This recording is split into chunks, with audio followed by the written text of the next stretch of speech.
Welcome, everyone, to the Growth Forum tonight. Thank you all so much for being here with us. And this evening, we're going to talk about why 2025 is a great year to invest in your hygiene team. I know that over the last few years, there have been a lot of changes in a lot of your practices. And I'm not sure if it was the September, sometime in the last part of 2024, on one of our growth forums, we did a survey and asked how many of you had delayed decisions that affect patient care because of fear that hygienists would leave if you implemented something new, or maybe you didn't have a proper hygiene staff at the time. And I believe it was 57%. It was a very high number of those that had attended one of our growth forums in the latter part of 2024. And what we know is that some of those decisions absolutely affect patient care. They affect your practice. They affect the rest of your team. And so what we're seeing in 2025, which is very refreshing, is a new interest in kind of rebooting things in hygiene, refocusing on standards of care, really just getting back to business. And so we're obviously very happy to see that. And so just wanted to share some things that we've been sharing with those that we're talking to that are interested in coaching and working with Inspired Hygiene to help them just really kind of get their hygiene team refocused, recommitted, re-energized, and just moving into 2025 is a really strong year. So we're going to go ahead and get started. I want to respect your time and just want to thank everybody again for being here with us. Thanks for what you're putting in the chat. I'd asked everybody a question as we started to share where they're coming from. So I love seeing that we have coast to coast here across the US. I love that. Thanks, everyone.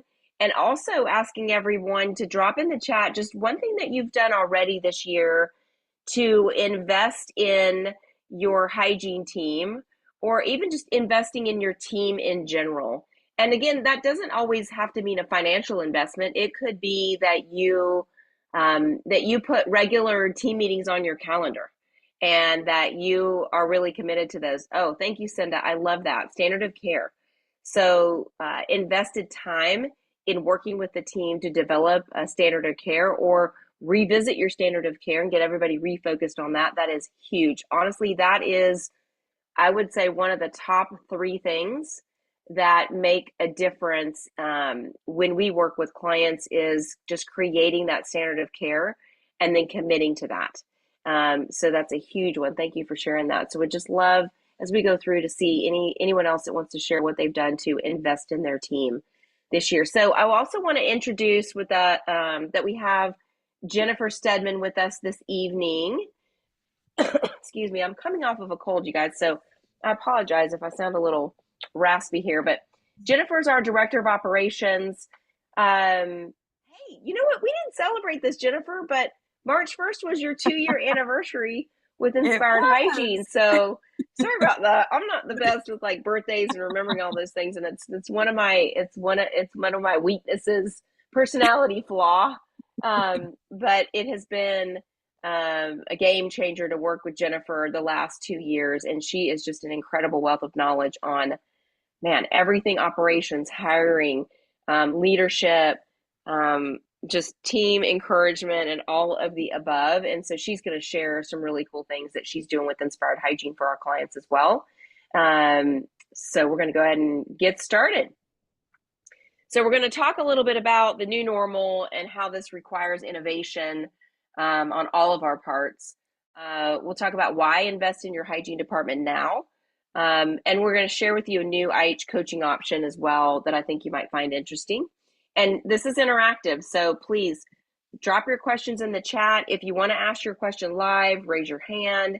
If you happen to have some input, maybe you have a really great insight on something that we're sharing, we want to hear that from you as well. This is a forum. It's not just me lecturing at you. We want to hear from you and would love to hear what you have to share.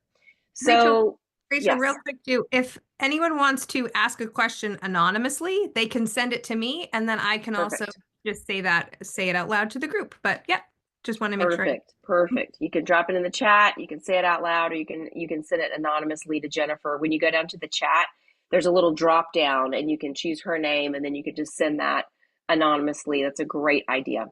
So, our new normal. There are a lot of things that, I think we're still kind of holding on to from the past, that it's time that we accept some of these new normals. And it also, this new normal requires us to continue innovating. And innovation really is critical in any time, but especially now, just because of all the things that we have experienced and new things that we've seen over the last 5 to 7 years. So we're just going to kind of go around these real quickly and just talk about a few of these. So staffing, I would say that one of the new normals and something to expect going forward in the future, particularly, especially in 2025, but going forward, is be prepared to be flexible with your staffing. Be prepared to expect that you may have some job sharing situations in your practice where in the past you may have said, hey, you know what, we need a full time hygienist and we're really not willing to compromise on that. You may open up a whole nother pool of amazing individuals if you're willing to be flexible. I would say, as far as staffing and hiring goes, Jennifer is going to share some tips on creating a job post for any role that is going to really stand out. So, just kind of slapping something up there and listing all of the duties of a hygienist really is not going to get you a lot of traction in most areas. So, we've really got to get creative and evolve our attitudes and our methods for marketing for staff. And that really is what it is now, is that there is a need to market for your team members as much as you are marketing for patients, and also paying attention as we move into this culture topic here of uh, building your reputation as an employer as well as a provider. So, culture and the importance of culture is not going away. I remember, gosh, probably in 2021, was talking to a potential client, and she asked me, she's like, so I keep hearing about culture. Is that really something that we need to be concerned about? Yeah, absolutely. And I think the next time I talked to her, she had figured that out because she had two hygienists that turned in their notice within 2 weeks. So two out of her three hygienists quit within 2 weeks. So that was evidence that, yeah, culture is something that we have to pay attention to. And that is it's been a buzzword for years, but really, Jennifer, how would you define what is the practical definition of and day-to-day actions that develop a culture? Like how would you define that on a practical day-to-day sense in a dental practice? Think, you need to practice what you preach is the biggest thing. As a leader in the practice, you need to be not just physically present, but emotionally present. You're there to support the team, and that you're also just asking, how can I support you today?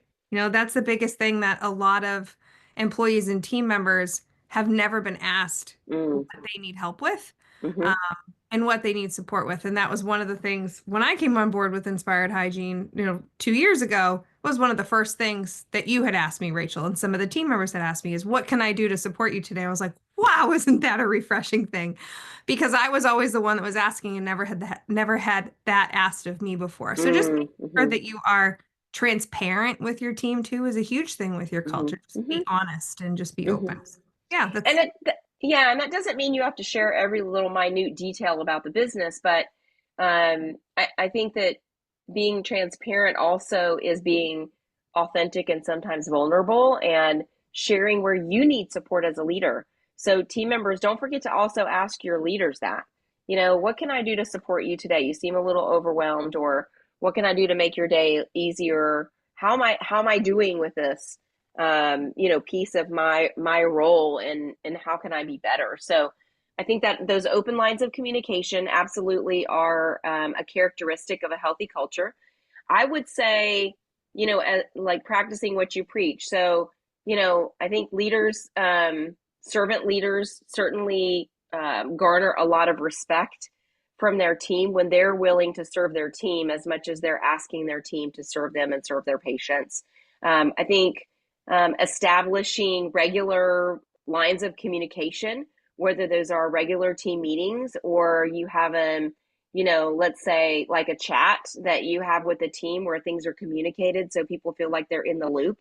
Um, Having what we call micro conversations, where, if something's going really well, giving compliments to one another, having fun together. And then also, if something's not going well, being willing to have those conversations in a timely manner and keep it factual so that things don't develop like gossip or resentment, because something happened and nobody's talked about it. And then, really, as leaders, just also making sure that you are upholding those core values and that you are holding your team accountable to the core values as well in a positive way. So that is something that is really important to develop because that helps attract and retain, especially high quality team members. Training. If I could give you one advice from a core value standpoint, it would be if you as a leader, have a core value of continual learning, then establish that and communicate that to your team. Because when the team knows that, hey, we're going to always be doing some type of training, it doesn't mean that it's overwhelming. We take a very thoughtful approach to integrating new services into hygiene. For example, you don't want to integrate four things together in one quarter. Take it slow. Take it slow so that everybody can really grasp what you're asking, develop the skill, integrate it into their workflow so that it lasts long term. But establish that expectation that there's always going to be continual learning so that you can elevate your clinical and business outcomes. Man, technology. I did a chat GPT in preparation for this on, I think there were, what are the number of new AI applications in a dental practice in the last 5 years? And there were at least 10, from the radiographic interpretation, the AI analysis of that, more voice activated charting programs for notes as well as, diagnostic data, tons of new scanners that have come out. There's just the amount of technology in the last 5 years has been staggering. And so you don't want your hygiene team to be left behind. And this is the new normal, right? Is high-tech dental practices. Financial options as well. Again, I think this goes back to that flexibility with your patients and offering online payment options, online scheduling options, just making sure those are available. That is a new normal as well in our society today. People being, wanting to be able to schedule things, at night, when they're sitting there watching TV instead of having to do it during their workday by making a phone call. And then compensation. And I didn't leave this one for last on purpose, but here it is that the new levels of hygiene compensation are likely going to become the new normal. Now, I do think that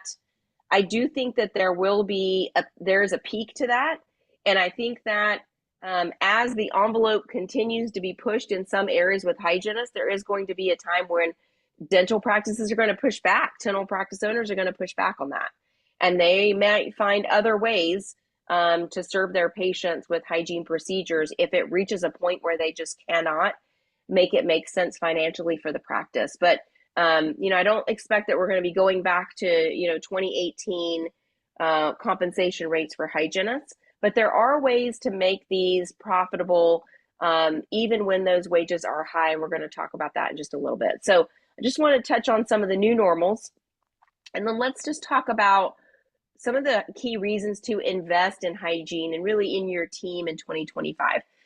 Number one is attraction and retention of top talent. So we're going to touch on that. We're going to give you some very specific tips in all of these areas and even some resources in a few of these as well that you can really take and put in place, next week in your practice. So we'll talk about some tips for attraction and retention of top talent, technology and AI integration, some things to keep in mind as you're working to do that. How do you achieve profitability even with high hygiene wages? And then how do we get back to focusing on patient health? I know there's been so many things that we've been focused on with staff turnover and insurance reimbursements and, the need for increasingly more documentation when you're presenting treatment um, and you're backing up your treatment with insurance companies. There's just been a lot of things that have been on our minds. So let's get back to that focus on patient health and really how can you do that. So let's just jump right into this. So I always like to look at what are the trends from the Health Policy Institute, from the Dental Post survey is always really interesting. If you haven't had a look at that, go to dentalpost.net. They release a salary survey every year about this time, and I think that came out in February, and you can find that on their website. Um, the Health Policy Institute is a research arm of the ADA, and they really do share some really interesting statistics. So I always like to go and at least use this as a data point, right? I don't know that this certainly isn't the be all end all, nor is it any one survey, but it is a really great data point. And some good news is that they do these surveys periodically throughout the year, and they publish these. So you can go to the ADA website and search Health Policy Institute, and you can find their research that they're sharing there. And we always do a follow-up email after these growth forums. So we'll put a couple of those links into that follow-up email so that you can see that and you can click on those pretty easily. So there's a couple, there's an article, and we'll also share a spreadsheet from CODA, which is the Committee on Dental Accreditation, about dental hygiene enrollment. We'll look at some of that, and we'll also send you a link to this as well. So the good news is that if you look at the orange in Q4 of 2024, that the percentage of dentists who were saying that recruiting hygienists is extremely challenging has gone down. So this is going down, which means that there are fewer dental practice owners that are experiencing recruiting hygienists is extremely challenging or very challenging. So that's good. And it's also gone down significantly with dental assistants. So that's very good as well. So I think compared to Q4 in 2023 and 2022, this is improving. I feel like I'm just getting a sense with our clients and also with prospective clients that we talk to that more and more of them are saying, okay, we've got a good solid team now. I feel really good about this. So I'm happy to report that. This is really interesting as well. And I will say that there is a percentage of the prospective clients that we talk to that are still booked out 6, 7, 9 months. And it is really, really affecting patient care. It's affecting overall morale in the practice.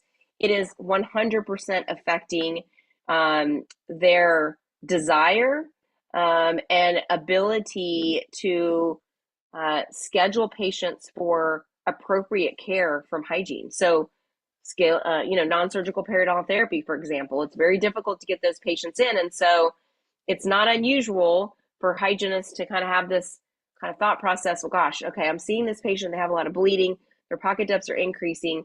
And even if I did treatment plan them today, I don't have anywhere to put them for 7 months. So I'm just going to do the best I can today in this prophy and check it the next time.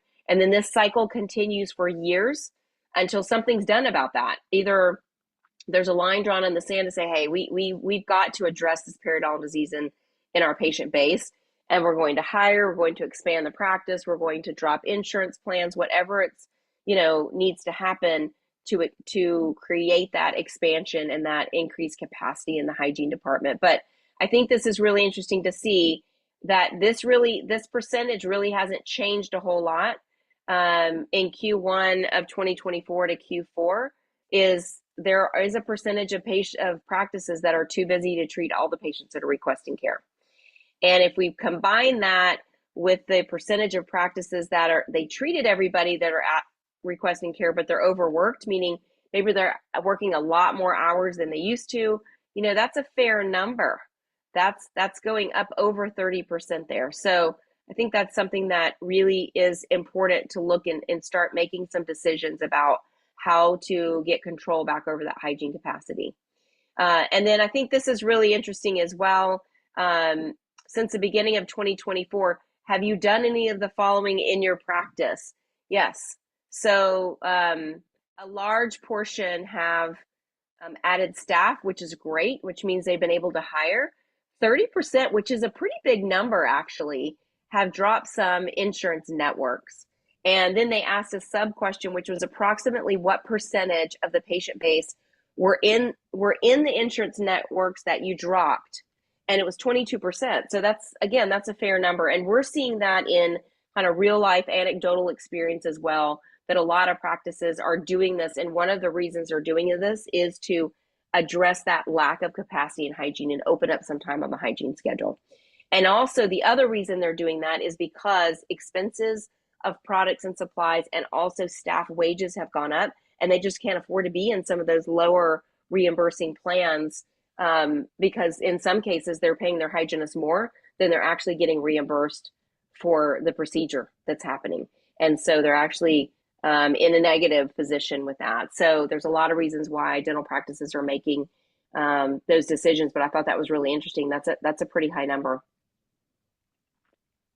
Okay, so let's talk about the good news is that dental practices are finding it a little less challenging to hire hygienists. We are seeing, and we'll send you a link to CODA, that there is some increase in enrollment in hygiene programs across the country. There are some new hygiene programs that are coming across the country. I'd love to hear from you all. If you could drop in the chat if you know of any new hygiene programs or expanded hygiene programs in your area. I talked to a dentist that lives in Austin, and she said that one of the community colleges there was significantly expanding their hygiene department.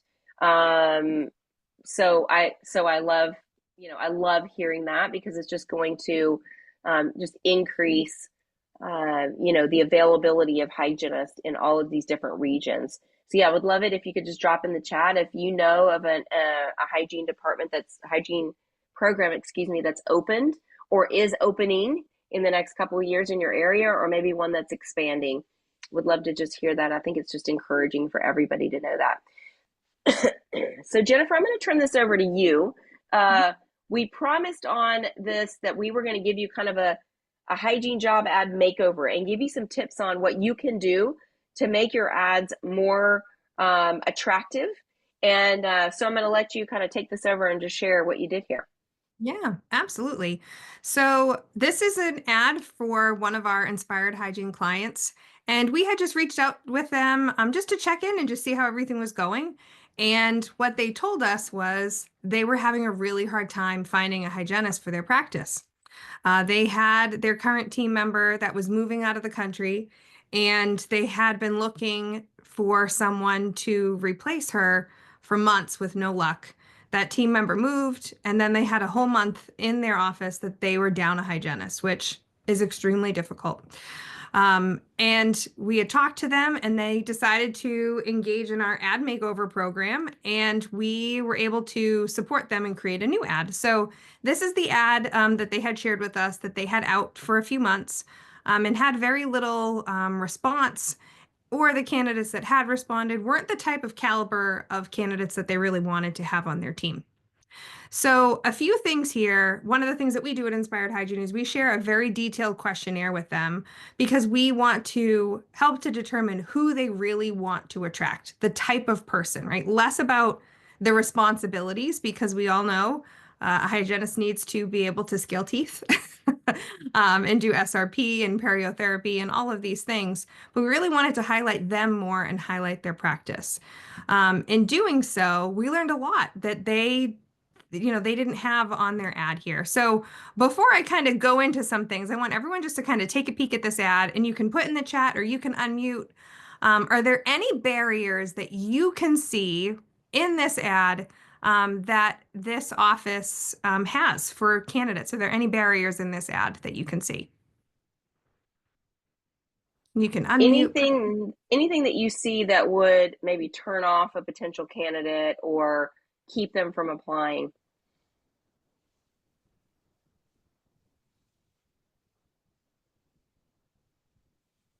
Everyone's quiet today. I know. So I'm gonna give you a few here right off the bat, and feel free to chime in or add this to the chat here. One of the things right off, from the very beginning is their office hours. So one of the things that Rachel had talked about a little bit earlier, a few minutes ago here, was making sure that we're flexible within the schedules that we have, right? Job sharing and different things like that. You could potentially, from this ad here, make some people not want to apply because maybe they can't be at the office at 7:30, but maybe they could be there at 8, right? Or they could be there at 7:45. So they would just not apply because of that. The other thing actually too is compensation.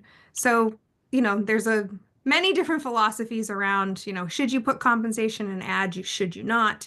Um, we've always, we encourage them. It's really not necessary to put anything on there. You can just say that it's competitive based on experience, based on the services that they can provide. You really just want to make sure that you get as many people as possible to apply to this ad. The other thing on here too is that this ad really doesn't speak too much of their office culture, of who they are.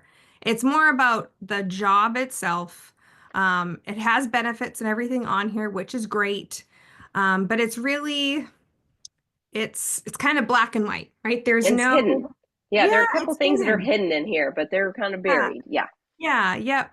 And now Rachel and I, knowing this team, we know how enthusiastic they are. They're so energetic, and we did not get that from this ad. Mm-mm. So, a few things before we show you the ad that we had created for them is some tips here. So, when you are looking over your ad, a few things to kind of take a peek at is one, where is this ad going to be placed? Where are you putting it? Are you putting it on LinkedIn? Are you putting it on Facebook? Are you putting it on a different platform? They're dental posts. There's so many different avenues out there, but where are you going to be putting this ad? And how is the candidate going to respond? So do you have to put your email address at the bottom? You'll notice on this ad here, there wasn't any place. It didn't tell them where to respond to the ad. So in some different job ad platforms, there's a button that they'll have to send their resume and everything like that to click on. But where is that going? You want to make sure that it's going to a leader in the practice. It's not going to like an office at email or something like that. You want to make sure that it's going to a leader in the practice, someone that is responsible for hiring for your team. The other thing here too is this ad in particular is 188 words. And everyone's like, okay, what is the deal with that?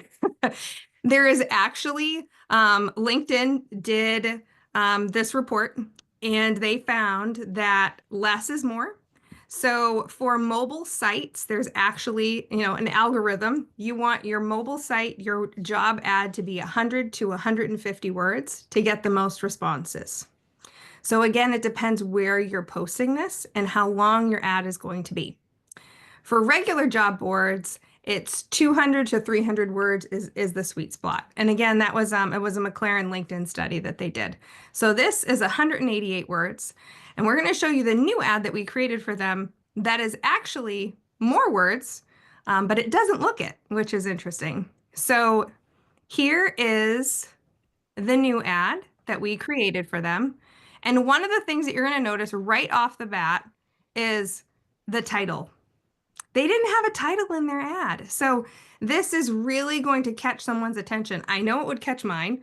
RDH wanted to transform smiles in the sunshine. Heck yes, I would want to do that. You want to be in an office that is bright, it's cheery. And then as you start reading this description here, they're really close to the beach. So think about the work-life balance, the work balance and being able to go and take a walk on the beach during your lunch hour or anything like that. And it also highlights their team and puts it out there. It's not buried, it's right at the top. It talks about their skilled team, the type of care that they deliver, and why it's important that someone joins their team, right? It's an energizing and supportive environment.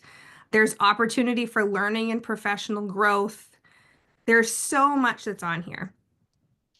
You'll notice that the ad itself is split up into different sections just to make it more of an easy read. There's Mm-hmm. bullets. There's things that are bolded to make it stand out more.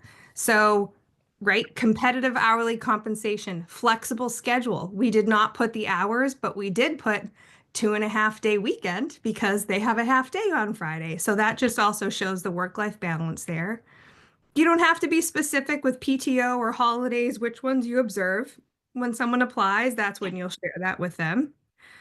And just making sure that they know that they're going to be supported with their professional growth.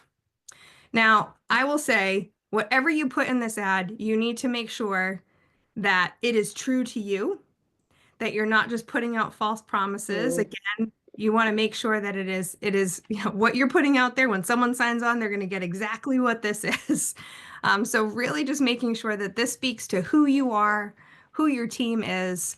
And for this team and specifically, one of the big things that we wanted to highlight for them is the role of this hygienist is to practice alongside an award-winning team as a true dental hygiene practitioner. That is going to attract exceptional dental hygienists. for sure. It's going to attract someone that wants to do more, that is a lifelong learner, and that just wants to grow. And again, this ad is longer. It's actually 233 words, but you would never Hmm. know that. Because Wow. right, because it's the way it's laid out. Um, the last thing that I'll leave you with here too is on the very bottom, there's a call to action. So it says if you want to work and play at the beach, send your resume and cover letter to, and there's the line that you'll put your email, and tell us your favorite thing about your career in dentistry. So when candidates apply, not only you're going to get their cover letter, you would hope, because that's what you said right down here, that you're going to get their resume, but you're also going to get why, what their favorite thing is about their career in dentistry. So it's also going to help you see if they can follow instructions before Hmm. we hire them. Hmm. Hmm. Right? See if they can get down to that, and that they answer that question for you. So this office in particular, like I had said, they had an ad out for months. They went 1 month without any hygienists in their office. And within 10 days, they had placed the ad, they had interviewed, hired, and started training their new hygienist. They were very, very happy. Hmm. And really, it's because they had an ad that spoke to who they were. Because you're trying to attract good people, exactly like the team that you have. Hmm. So, yeah, so there's some tips into changing up your job ad to make it more attractive to retain, to attract the type of people and the type of professionals that you want to have on your team. Awesome. Thank you, Jennifer. So for those of you, I want to point out one other thing. Well, I'll show you a resource on our website too in just a minute.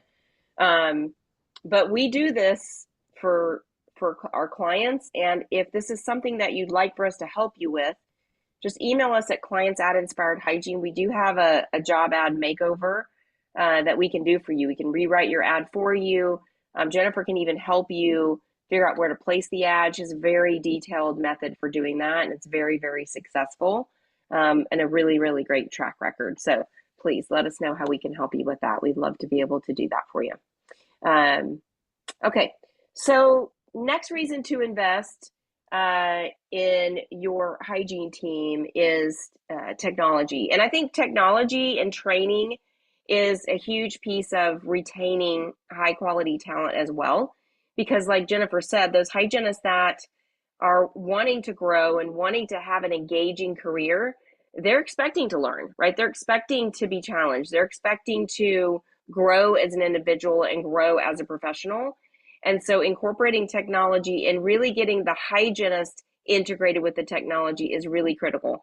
It is not unusual for us to go into practices where, the dentist is using the latest and greatest technology and, restorative materials and scanners and CBCT and all of that. And then we walk into the hygiene op and all of their ultrasonic units are 20 years old and the tips are worn out. And it's not that the practice owner wouldn't purchase and invest in additional equipment, just sometimes it's not been brought up. Or sometimes what we find it's really interesting is, I'll ask if we're in the practice, we'll ask like, when was the last time you ordered ultrasonic tips? Or let's measure these tips. These are really worn out. Well, we can't order any hygiene instruments. They get really resentful about that. I'm like, okay, like good to know. And then when I approach the practice owner about it, and they say, no, we want them to have the equipment that they need. Like we've never said they can't order hygiene instruments, but somewhere back, in a team meeting, maybe 8 months ago, maybe a year and a half ago, somebody said, hey, we got to hold off on ordering anything right now. And even hygiene instruments. And maybe it was just, they had just bought a big piece of equipment, or you know it was a little slow in the practice, they'd have a slower production month, or something was happening. And it wasn't, the intention wasn't to never order those, but maybe it was just like, hey, for the next few weeks, like, let's just don't order anything. And then for whatever reason, the individual is afraid to kind of approach that again. So I would say, look, if you feel like you don't have the instruments that you need to do your job, please approach your employer, please approach your leaders, and approach it in a way to say, look, I want to do the best job I can for our patients, and I'm just not able to do that with the instruments that I have right now. And I understand if we need to kind of spread this out over a few months, but here's what I'd really like to have with regards to instruments. Now, I will say that investing in this and investing in the training for your hygienist to utilize these things is really critical, because you don't want hygiene to get left behind. A perfect example is the intraoral scanner. It is something that our dental teams, the operative teams, are using every day, day in, day out. But we're seeing more and more hygiene teams utilizing scanners for patient education, for capturing, the state of the oral cavity now, and being able to use that as comparison. So looking at recession, looking at inflammation, looking at occlusion, all of those things that the scanners can help you educate patients at an incredibly high level. And I'm a huge intraoral photo fan, but I will tell you, some of these scanners, just the images that they're creating, and some of them can take intraoral photos and the scan at the same time and allow you to use those. So just look at how you can bring some of that into the hygiene department. There are a lot of things that can be incorporated, and this kind of leads into our next topic, um, from from the standpoint of services. And if it's a piece of technology, or if it's a service that a hygienist you want to incorporate, like, approach your doctor. Hey, how can we do this together? There might be an opportunity to partner together with the doctor, to invest in some type of technology, or to invest in some additional education, from the hygienist standpoint. I want to get into that a little bit more in just a second. I want to share with something funny that I found today as I was doing a little research. I just typed in dental laser collecting dust. I wanted an image to show, like, do you have technology that's kind of sitting in the corner and that's collecting dust? And this came up. It's like, dental lasers can collect dust if they aren't used regularly, or if the office isn't properly set up. So I thought, you could buy another piece of equipment to keep the dust off of your technology. This is literally a dental dust collector. I was like, I never knew that existed, but I thought that was hilarious. Um, so how to address Yeah. what? I know, like, well, we need another piece of equipment to keep dust off of the other equipment. But how to address dust from dental lasers? Like, use I love that, right? Encourage hygienists to use a laser as part of their periodontal program. Well, but the reason why a lot of technology can get kind of pushed aside is, it might not be accessible to the team, right? I will tell you, in a fast-paced dental practice, it even just the act of having to get up and go down the hall or a room to bring something in and plug it in and all of that is going to dramatically reduce your chances that it's going to get used in hygiene. Obviously, training is a big piece. Is invest in the training for your team and have the whole team trained on this. And even if it is not, even if it's not something that the hygienists are going to use day to day, like, consider having the hygienists, be a part of the training for something that you're using in the restorative department, because they're going to see how cool this is and what you're doing that's so innovative, and they can then explain that to patients. I will never forget, oh gosh, this was back in probably 1995. I was living in Chapel Hill. and I was finishing my degree at UNC, and I was working in this incredible dental practice. And we were doing some of the, it was the cutting edge. We were one of the first practices to get digital X-rays, and our doctors adopted and started doing cosmetic aesthetic dentistry, very early on. And so there was a CE course at a lab that we were working with up near New York City. And the doctors could have just gone on their own. They could have gone and just taken their dental assistants, right? But they invited all of us to go. And I went. Like, who's going to say no to a trip to New York City, right? And I love to learn. So they opened it up so that all of us could go and learn, because as a hygienist, I needed to know about the materials that I was, instrumenting around. I needed to know about the high quality of the restorations that were being created by our doctors in this lab, so that I could help encourage patients that were interested. So, just invest in that, invest in the training. And I will say the other piece of this is I talked to a dentist last week, and he was very eager to kind of elevate the hygiene care. And he was talking about some different things, one being the microscope, which I feel like is fantastic.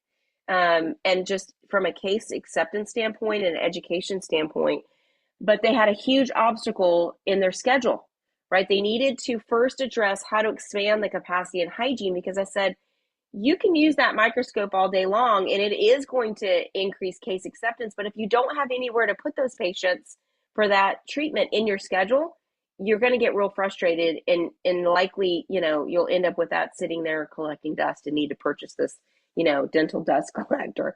So just really look at how are we going to integrate this into the workflow, and how can we start slow, right? Invest in your team, in the training, invest the time in your team to really say, how can we, maybe with the scanners, we're going to start using this on new patients, right? We're going to do a wellness scan on all of our new patients for the next 6 months. Then we're going to start, maybe one patient in the morning and one patient in the afternoon on our existing patients. So really come up with a system for how you're going to integrate this technology, but invest in that for hygiene.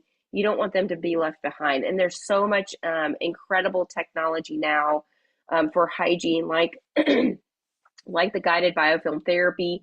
EMS is really the pioneers for that, and I do think this is a trend that's going to continue. I was just working with a periodontal practice that has incorporated this, and they're seeing really great results from a clinical standpoint. Also, Hugh Freedy has a new unit out that combines ultrasonic with the subgingival air polishing. So just check those things out. It's a great investment. And hygienists, I know it's a step out of the comfort zone, but we've got to do it. We've got to stay current, and it just can really breathe life into your career and into the results that you're seeing for patients. So, oh, what did I do? Can you guys still see my screen? Here we go.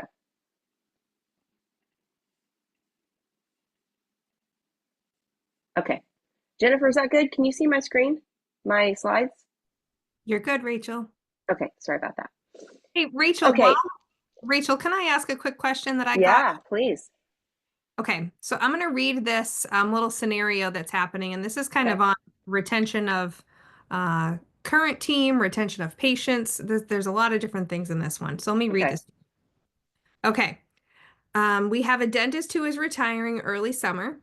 We have had another dentist who will be taking over and has been there for a couple of years.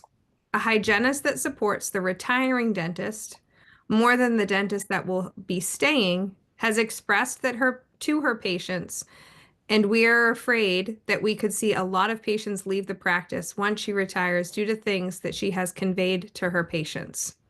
So this, the person that's here on on this meeting just wants some of your insight about how they can handle the situation, because obviously you want to keep all those patients, you want to keep a hygienist, but there's also some change in the doctors there too due to retirement and things like So that. so say that again. One doctor's retiring, and is the hygienist also retiring? It seems that she may be retiring based on Okay. some of the things that she's conveyed to her patients. Ah, I see. Okay. And then so they're concerned because of that. Yeah, Mm-hmm. I think that and Jennifer, I would love for you to chime in on this, but I think that the first thing is to have a conversation with Mm-hmm. the doctor and the hygienist individually that are retiring and Yep. just say, "Hey, this is something that has come to our attention. And so we want to continue. These patients need a dental home. We want to continue to be their dental home. And so what we would ask is that you just really support the remaining team that's here. Absolutely, we want to wish our doctor well and thank him or her for their years of service to this patient base, and know that we are really excited and plan to continue to care for them at an extremely high level, and just kind of see, just ask, what how they're feeling about that, and what their concerns are for the patients going forward, and just kind of see where they're coming from. What would you add to that? Yeah, I agree. And I've been through some similar situations in the past for me. I used to um, be VP of Ops of a DSO. So we had lots of different transitions, people retiring, leaving, whatever the situation. The biggest thing is bringing, those people together in the room. And the other thing too is this hygienist that's retiring, that's a big change in her life, right? She's leaving these patients if she's been there for a few years. Yes. And sometimes they can have different thoughts around that and almost, kind of hold on, tooth and nail for lack of a better term, right? So maybe she's having a hard time with the transition too Mm-hmm. and just needs to be heard, Mm-hmm. and needs just some support around that. So I would Mm-hmm. have a conversation individually first and see if there's anything that you can do to help to support her and her transition into retirement and after, Mm-hmm. from there. And then also with the doctor that's going to be retiring and say, okay, let's come up with a plan. I would take a picture with the doctor that's retiring and the rest of the team to show them, have send it out to the patients so they know, like, we're still your dental family, Mm-hmm. Yeah. and that we're always going to be here for you. Hmm. Yeah. The other thing I would say too is for the retiring doctor, it's super important for them to reiterate that to patients as well, Yeah. and to say, I am super confident in doctor and the team here, and you're going to be in good hands, and they're Hmm. going to take great care of you. Now, if for whatever reason that's not true, that's a whole nother story, but I'm assuming since you're here that that's the case. And so it's really great if whenever there are new doctors that are coming in, right, for that senior doctor that's retiring, to make introductions, and just to really build them up in the minds of the patients, and yeah, just to communicate that we're still here for you and we're really excited to take care of you. Any other questions? One more. Okay. Um, how much should a dentist invest in their hygiene department annually for continuing ed training and technology? Oh, interesting. I don't know that I have a specific number on that. I think you really have to determine each year um, what your goals are for that year and going forward, and determine, like, is this the year that we purchase some new ultrasonic units and we get training on that? Is this the year that we really establish and refine a clear perio protocol? So it really just depends. I don't know that there's a number that I can put on that. If there's a CPA, maybe ask your dental CPA if they have a benchmark for that, with regards to team training. But I would say every year, right, you want to invest in the team in general. And I have found that some years, some teams focus on, different areas of the practice. Hmm. Maybe one year they might be focusing on integrating sleep, into the practice, and the next year they're focusing on hygiene. So I think it just kind of depends. I think there's a very wide range, but certainly I would say, standard investments that are made year after year are continuing education. I would encourage you to do continuing education outside of your just, hygiene component, and to hear different views. Maybe get out and do something together as a team, even if it's a regional thing, that you can drive to. I Hmm. think that's a standard investment. I think another is, making sure that instruments are in good working order and equipment is in good working order. certainly is an investment, and then investing in just team camaraderie and communication and relationships, whether that is, some type of, quarterly or annual, event that you do as a team to really just build that culture and those relationships. Yep. Perfect. Okay, I want to talk a little bit. I'm going to wrap this kind of together in achieving profitability, even when hygiene compensation is high, and also focusing on the long-term health of our patients. So, still to this day, 20 years later, I have to say this is that um, developing a consistent and clear periodontal diagnosis and treatment and enrollment protocol is the number one request that we get from current and prospective clients. It kind of surprises me because I feel like I've been talking about this for a really long time, but it is something that often gets forgotten and left behind, and there's a lot of obstacles that get in the way of really implementing that. But I will tell you that the Profi and Bite Wing model is likely not going to get you to profitability any longer. So in order to see a profitable hygiene department, you've got to analyze, if you are in network with any plans, you've got to analyze those. And are we actually seeing negative production, with our hygienists when we are seeing these patients in this particular plan? So for example, if you're paying your hygienist $60 an hour and you're getting reimbursed $50 for a pro fee, that's negative. That's going to catch up with you. So you've really got to analyze those decisions about those in-network plans. Now, that doesn't mean that it can't work, but there are some situations where it will not work.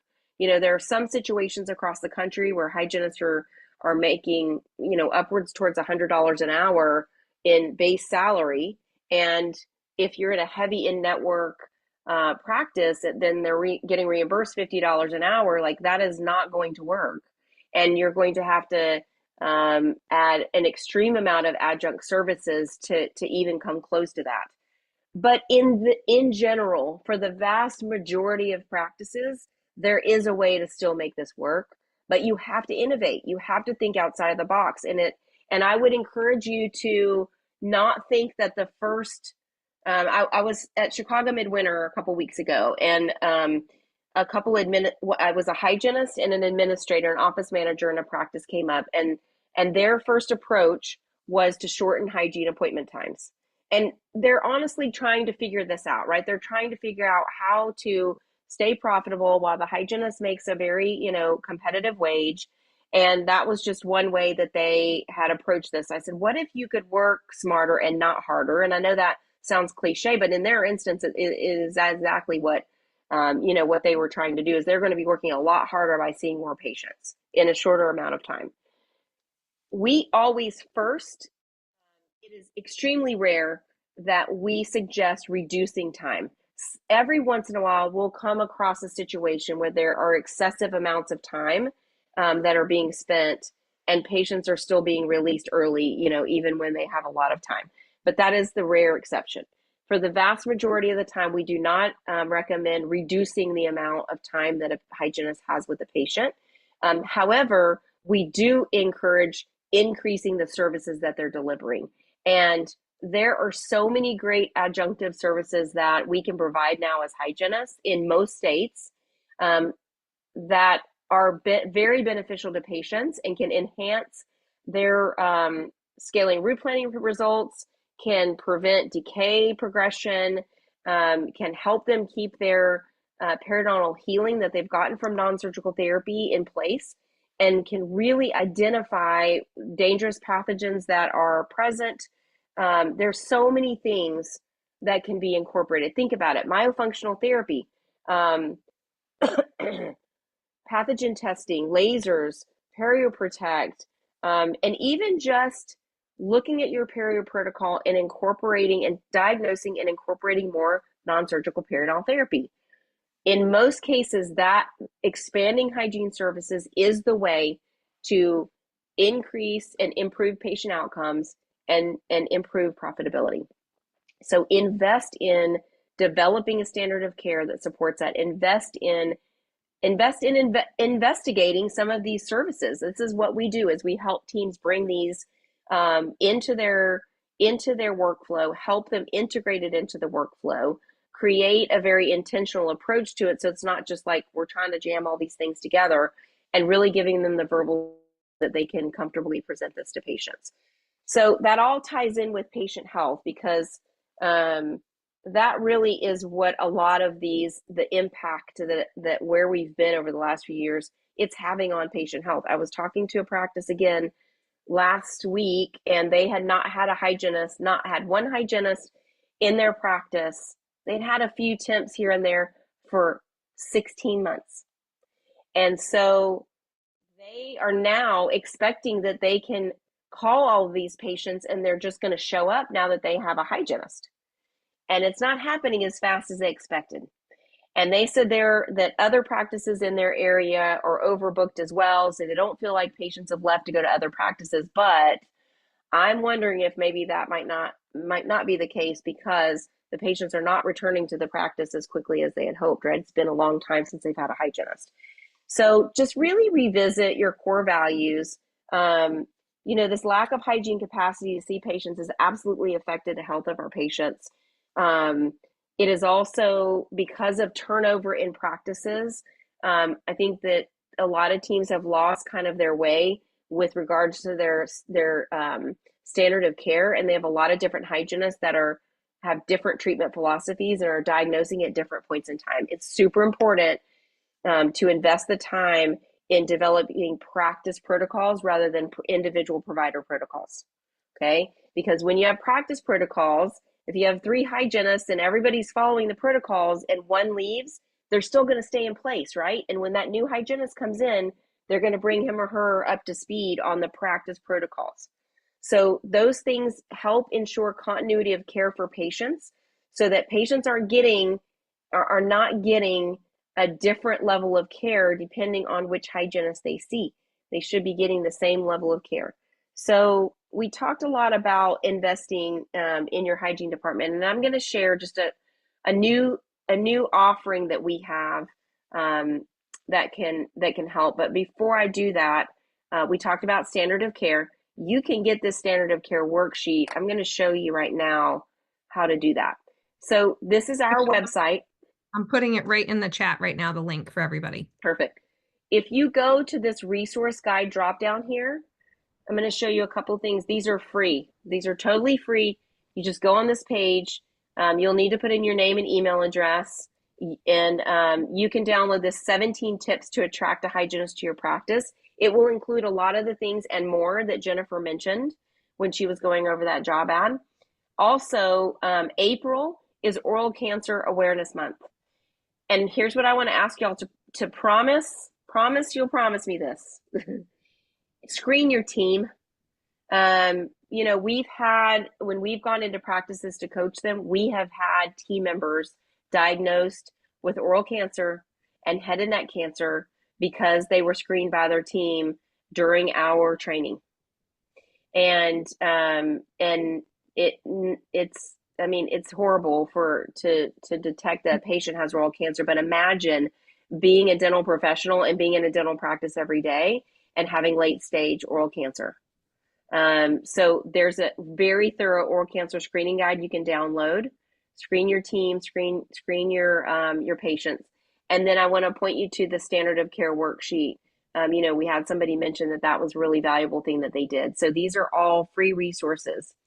I would love it too if you guys can just hang with me for like 5 minutes, and I'm going to share with you what we have. This is an image of the oral cancer screening guide. It's very thorough. Also gives you details on what to do if you find something that is concerning to you, and what your protocol can be. So the reason we have been able, and we have some of our past clients on the line here, the reason that, and current clients, that we have been able to help teams develop dramatic results and dramatic levels of elevation in their hygiene department is really because of our Inspired Hygiene system.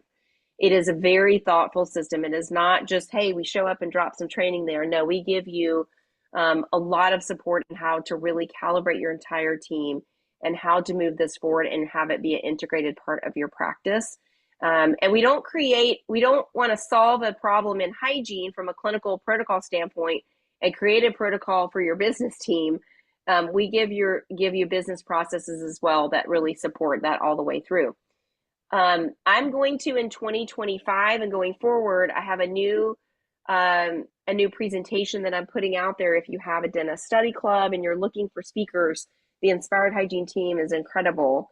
And I'm going to be talking specifically about the Inspired Hygiene system. And so this is what we integrate with all of our clients to really help them see results.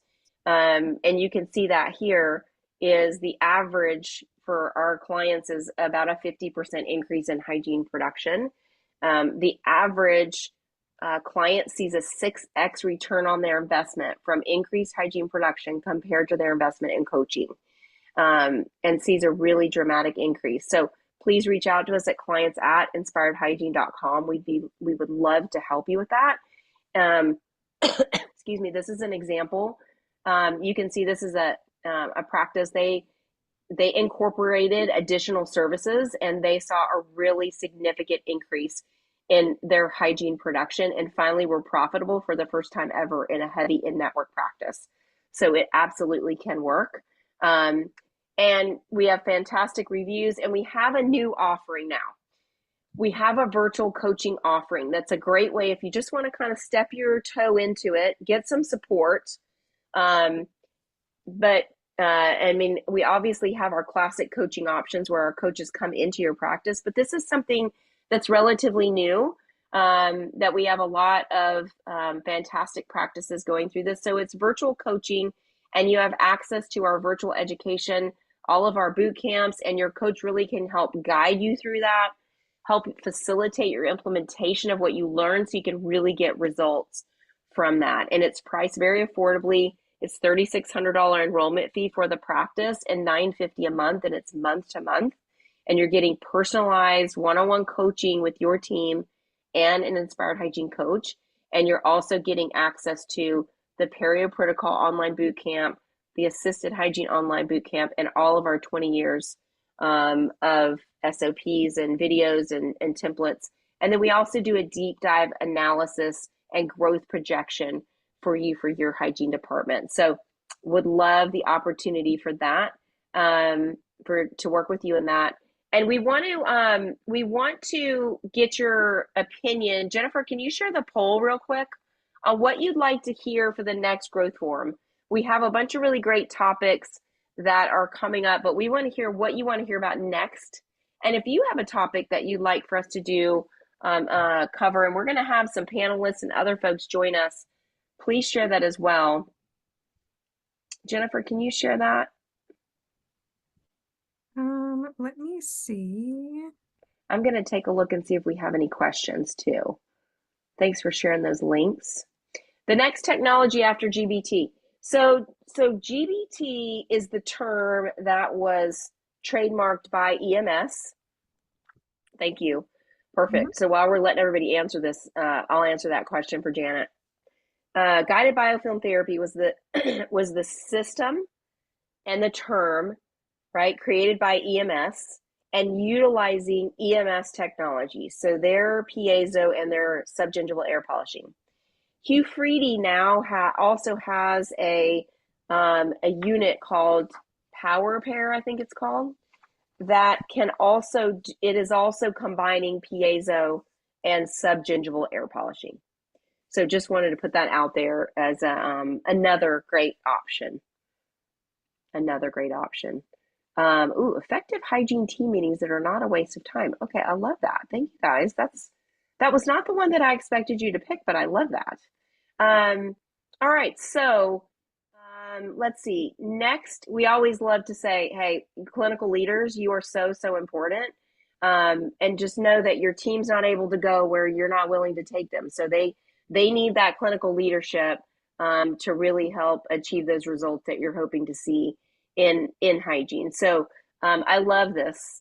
Thank you guys for sharing this. So our next two will be hygiene team meetings and building effective playbooks. So that really is those SOPs and building kind of a handbook that hygienists will have, whether it's digital or it's a physical handbook to go to, to know kind of what your processes are, your practice protocols. I love that. Thank you so much for giving us your input on that. All right, so I think the last slide is just your opportunity to capture this. Let's share the results. Yeah, here are results um, from that survey. I think maybe you already did that, Jennifer, didn't you? Mm-hmm. Okay, perfect. So Yeah, we were tied. perfect. So Mm-hmm. here is the QR code for the next growth forum. We'll send that out in the email that's coming as well. And we're here to answer any questions that y'all might have. Yeah, so true, Janet, right? The team's not willing to, not able to go where the leader's not willing to take them. So you've got to have a willing clinical leader to be able to help the team grow and help them get to that next place. So thanks everybody for being with us tonight. We always appreciate your time. Always would love if you want to hop over and give us a Google review. If you've worked with us or you just enjoy our growth forums, would love that as well. And let us know how we can support you going forward. And we will see you in a couple of months. We'll see you in May. And just please reach out if there's anything we can do. If you want to have a chat about your hygiene department and see how we can help, we're always happy to do that. No pressure. Just love hearing from you all. And thank you for being here. And thanks for always looking to grow.